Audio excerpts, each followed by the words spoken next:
Hey guys, मैं हूं आपके साथ सचिन मेवाड़ और आज हम इस वीडियो में जैन धर्म से संबंधित चर्चा करेंगे। जैन धर्म से संबंधित जो फैक्ट रह गए थे, कुछ पार्ट्स रह गए थे, उनके बारे में चर्चा करेंगे।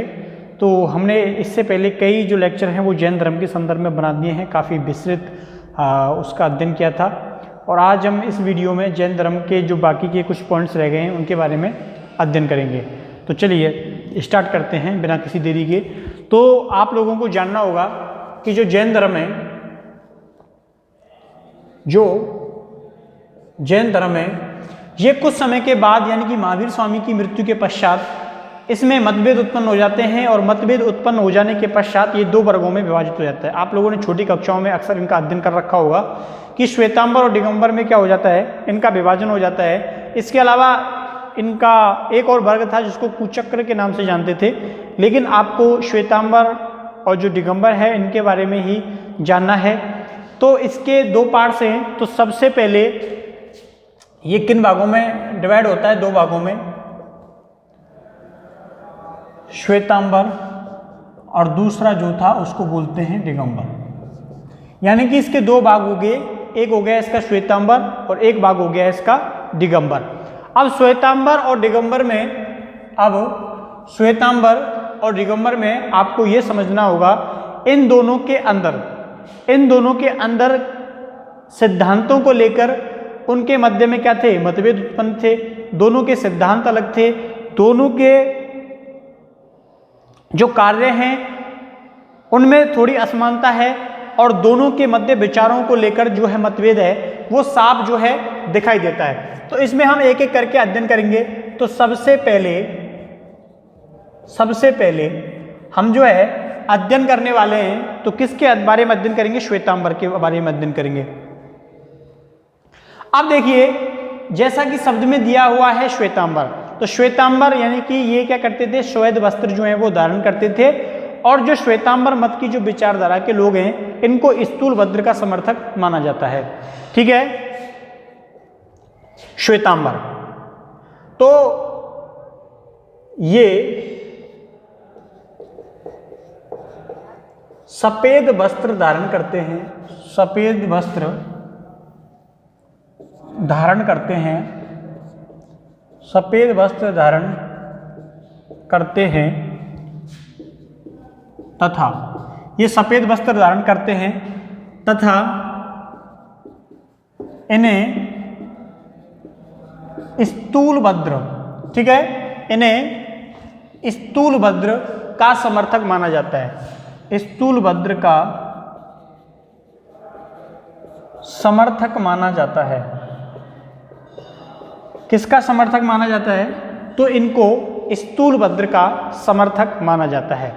ठीक है, तो ये लोग सफेद वस्त्र धारण करते थे तथा इन्हें स्थूलभद्र का समर्थक जो है वो माना जाता था। इसके अलावा जो श्वेतांबर मत को मानने वाले हैं, इन्हें पार्श्वनाथ का संप्रदाय भी कहा जाता है। किसका? पार्श्वनाथ का संप्रदाय। इन्हें किस और नाम से जाना जाता है? तो इन्हें पार्श्वनाथ के संप्रदाय के नाम से भी जाना जाता है। तो आपको याद रखना है कि जो श्वेतांबर मत को जो मानने वाले हैं ये श्वेत वस्त्र धारण करते हैं। श्वेत वस्त्रों के अलावा इन्हें स्थूलभद्र का समर्थक माना जाता है और ये जो है वो पार्श्वनाथ का संप्रदाय के नाम से भी जाना जाता है क्योंकि वो सफेद वस्त्र धारण करते थे। चलिए, तो श्वेतांबर अनुयायी जो हैं वो क्या मानते हैं कि ये ऐसा मानते हैं कि जो भोजन है वो मनुष्य के लिए क्या है? आवश्यक है। तो श्वेतांबर भोजन को मनुष्य के लिए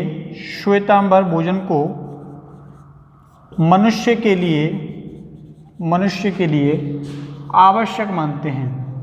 क्या मानते हैं? आवश्यक मानते हैं। क्लियर? तो जो श्वेतांबर हैं ये भोजन को क्या मानते हैं? ये भोजन को मनुष्य के लिए आवश्यक मानते हैं। इनका मानना है कि भूखा रहने से जो है इंसान को शारीरिक हानि ही होगी। इसके अलावा श्वेतांबर मत के लोग मानते हैं कि महावीर का जो भ्रूण परिवर्तन है वो त्रिशला के गर्भ में स्थापित किया गया था। क्या कहा गया कि जो महावीर हैं, क्या कहा गया था कि महावीर का भ्रूण, जो महावीर का जो भ्रूण है वो किसके गर्भ में ट्रांसफर किया गया था, परिवर्तन किया गया था त्रिशला के गर्भ में। ठीक है, त्रिशला के गर्भ में। तो महावीर का भ्रूण त्रिशला के गर्भ में, त्रिशला के गर्भ में स्थानांतरण किया गया, स्थानांतरण किया गया। किसके गर्भ में स्थानांतरण किया गया, तो त्रिशला के गर्भ में स्थानांतरण किया गया। अब ये बात बिल्कुल ऐसी लगती है कि इनकी जो माता है उनके संदर्भ में कहते हैं कि इनका गर्भ जो है वो त्रिशला के गर्भ में स्थापित किया गया था पहले, और जो महावीर है इनको विवाहित माना है। श्वेतांबर में 19वें तीर्थक मल्लीनाथ जो हैं उनके लिए ये कहते हैं कि ये क्या थे, महिला थी। ठीक है, तो मल्लीनाथ के लिए ये लोग क्या मानते हैं, मल्लीनाथ, मल्लीनाथ को इन्होंने महिला माना है। किसको, मल्लीनाथ को इन्होंने महिला माना है। और आप लोग जानते हैं कि जो मल्लीनाथ हैं वो कौन से तीर्थकर थे या तीर्थकर थी, तो 19वें, क्योंकि ये महिला मानते हैं और वो पुरुष मानते हैं। ठीक है, तो कौन सा तीर्थकर माना गया है इनको, इनको 19वां तीर्थकर जो है वो माना गया है। इसके अलावा श्वेतांबर जो है वो साहित्य में क्या रखते हैं, विश्वास रखते हैं, किसमें, आगम साहित्य। श्वेतांबर, श्वेतांबर आगम साहित्य में, श्वेतांबर आगम साहित्य में विश्वास रखते हैं, विश्वास रखते हैं। ठीक है, किसमें, जो श्वेतांबर हैं वो आगम साहित्य में क्या रखते हैं, विश्वास रखते हैं। ठीक है, तो गिरनार श्वेतांबर संप्रदाय का एक केंद्र था। यहीं पर श्वेतांबरों और दिगंबरों के बीच में शास्त्रार्थ होता था। ठीक है, तो गिरनार, तो ये लास्ट का पॉइंट आप यहां जोड़ लेना, गिरनार श्वेतांबरों का, गिरनार श्वेतांबरों का केंद्र था, गिरनार श्वेतांबरों का केंद्र था, और यहीं पर इनके मध्य शस्त्रार्थ हुआ करता था। यहीं पर इनके मध्य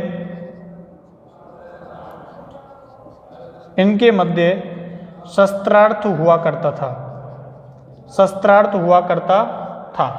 ठीक है, यहीं पर इनके मध्य क्या होता था, यहीं पर इनके मध्य शस्त्रार्थ हुआ करता था। तो ये बात आपको ध्यान रखनी है कि श्वेतांबर,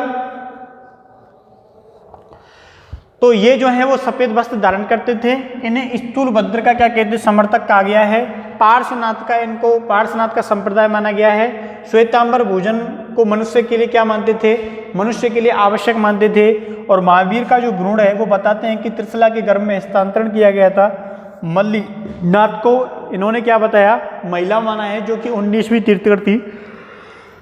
श्वेतांबर आगम साहित्य में विश्वास रखते हैं, और गिरनार श्वेतांबरों का केंद्र था। यहीं पर ये क्या किया करते थे, दिगंबरों के साथ शस्त्रार्थ किया करते थे। ठीक है, तो ये आपका हो गया श्वेतांबर वर्ग। अब देखिए इसका जो दूसरा पहलू है, इसका जो दूसरा पार्ट आता है वो कौन सा आता है, वो आता है दिगंबर। तो इनको स्थूलभद्र का क्या माना गया है, समर्थक माना गया है। किसका समर्थक माना गया है, स्थूलभद्र का। ठीक है,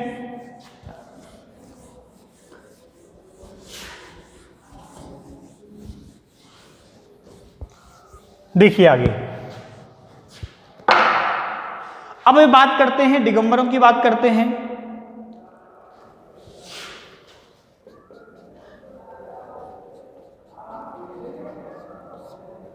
ये नग्न अवस्था में, ये नग्न अवस्था में रहते हैं, ये नग्न अवस्था में रहते हैं तथा इन्हें भद्रबाहु का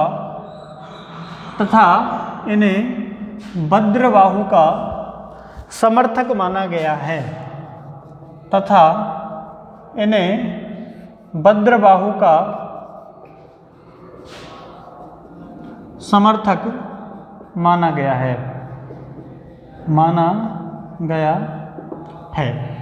तथा इन्हें किसका समर्थक माना गया है, तथा इन्हें भद्रबाहु का, देखिए 2 बार लिख दिया, समर्थक, भद्रबाहु का समर्थक माना गया है। दोनों के बीच में अंतर क्या है, जो पहले थे यानी कि जो श्वेतांबर थे वो किसके समर्थक थे, वो स्थूलभद्र के समर्थक थे, और जो दिगंबर थे ये किसके समर्थक थे, ये भद्रबाहु के समर्थक थे। दोनों के अंदर वस्त्रों के पहनावे को लेकर भी क्या है, डिफरेंट है, अंतर है। पहले और दूसरे दोनों के बीच में बड़ा डिफरेंट जो है वो पहनावे को लेकर भी है, ठीक है। तो वो जो हैं वस्त्र कैसे धारण करते थे, सफेद करते थे, और ये तो बिल्कुल करते ही नहीं थे। इसके अलावा इसको जीवंत स्वामी यानी कि महावीर, इसको जीवंत स्वामी या फिर मैं कहूं महावीर का संप्रदाय माना गया है,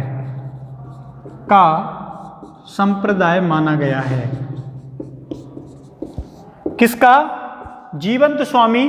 क्योंकि महावीर के लिए जो शब्द इस्तेमाल किया गया है, महावीर के लिए कौन सा शब्द इस्तेमाल किया गया है, तो महावीर के लिए जीवंत स्वामी का शब्द जो है वो प्रयोग में लाया गया है, ठीक है।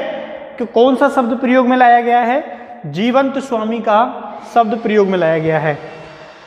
अब जीवंत स्वामी महावीर यानी कि उसको उसका वो जो संप्रदाय था, दूसरा जो संप्रदाय था उसको पार्श्वनाथ के लिए इस्तेमाल किया गया था, और ये जो संप्रदाय है इस संप्रदाय को महावीर के लिए प्रयोग में लाया गया। क्लियर, ठीक है। चलिए अब देखिए थोड़ा आगे बढ़ते हैं। तो जीवंत स्वामी जो यहां पर शब्द इस्तेमाल किया गया है, जीवंत स्वामी शब्द महावीर के लिए प्रयोग में लाया गया है। तो इनके निवास में भी बहुत सारी चीजें जो हैं वो डिफरेंट हैं। जो दिगंबर संप्रदाय के जो लोग थे, ये मनुष्यों की जो बस्तियां होती हैं, राज दरबार जो होते हैं, इनसे दूर रहना ज़्यादा पसंद करते थे, ठीक है। तो इस वर्ग के लोग, ठीक है, या समर्थक या अनुयायी, ठीक है, अनुयायी बस्तियों से दूर रहना पसंद करते थे, बस्तियों से दूर रहना पसंद करते थे, दूर रहना पसंद करते थे। क्या करते थे, इन बस्तियों से दूर रहना वो क्या करते थे, पसंद करते थे, तथा उन्हें राज दरबार, बस्तियों, इनके बीच में रहना बिल्कुल भी पसंद नहीं था।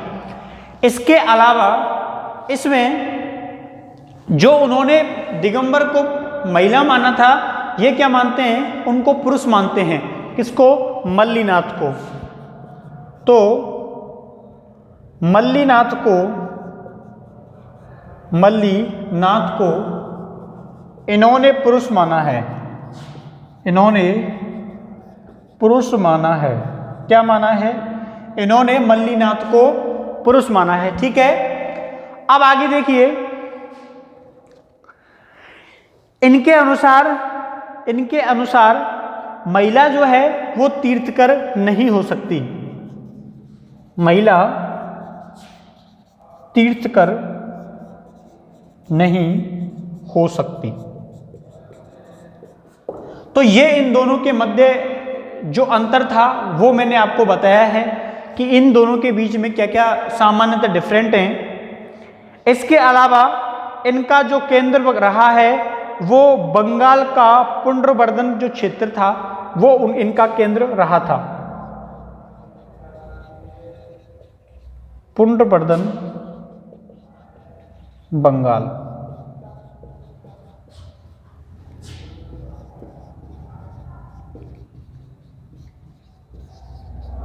इनका केंद्र रहा है। ठीक है,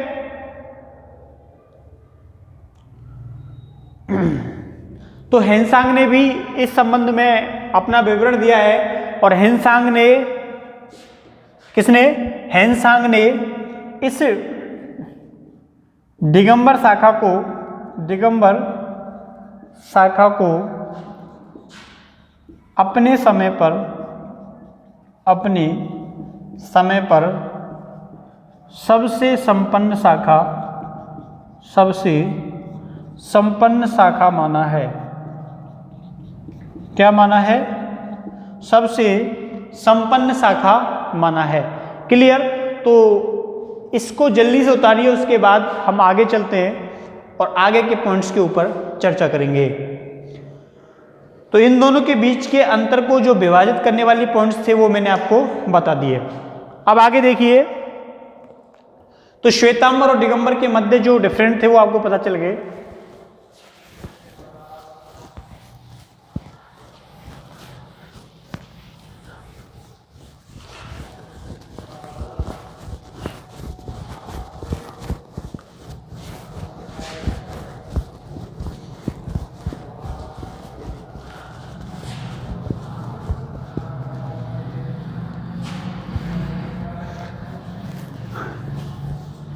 चलिए देखिए,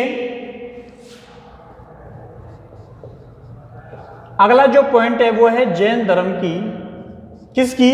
जैन धर्म की संगतियां। ठीक है, जैन धर्म की संगतियां। तो इसमें दो संगतियों के बारे में हम चर्चा करेंगे कि कौन सी संगति कब हुई थी, किसके काल में हुई थी, और जो संगति है उसकी अध्यक्षता जो है वो किसके द्वारा और किसके समय पर की गई थी। तो प्रथम जो जैन संगति है, कौन सी संगति? प्रथम जो जैन संगति है ये कब की गई थी? तो ये 4वीं शताब्दी ईसा पूर्व की गई। कब की गई? तो प्रथम जैन संगति लिखना है, प्रथम जैन संगति, प्रथम जैन जो जैन संगति है ये कब की गई थी?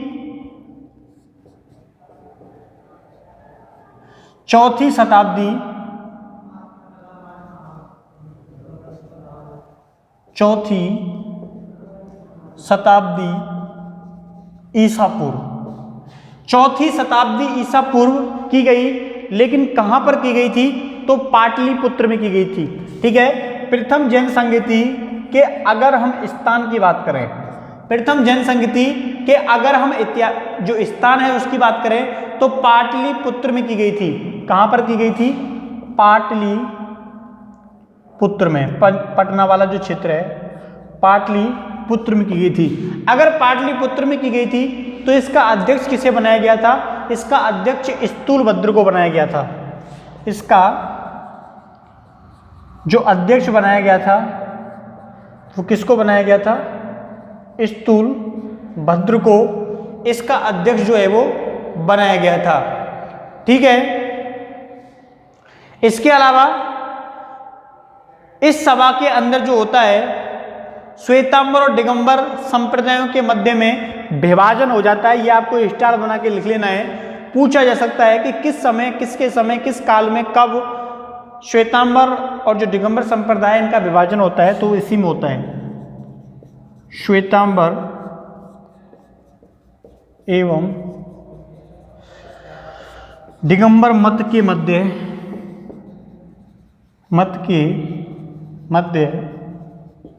विभाजन हो जाता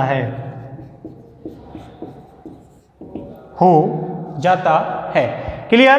तो प्रथम जैन संगति 4वीं शताब्दी ईसा पूर्व में स्थान जो था वो पाटलिपुत्र था। अध्यक्ष जो इसको बनाया गया था वो बनाया गया था स्थूलभद्र को, और श्वेतांबर एवं दिगंबर मत के मध्य विभाजन जो होता है वो इसमें हो जाता है।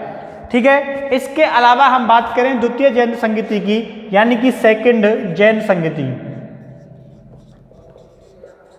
सेकंड जैन संगति के बारे में बात करें तो द्वितीय जो संगति है वो बहुत समय के बाद होती है, 6वीं शताब्दी ईस्वी में होती है। ठीक है, कब होती है?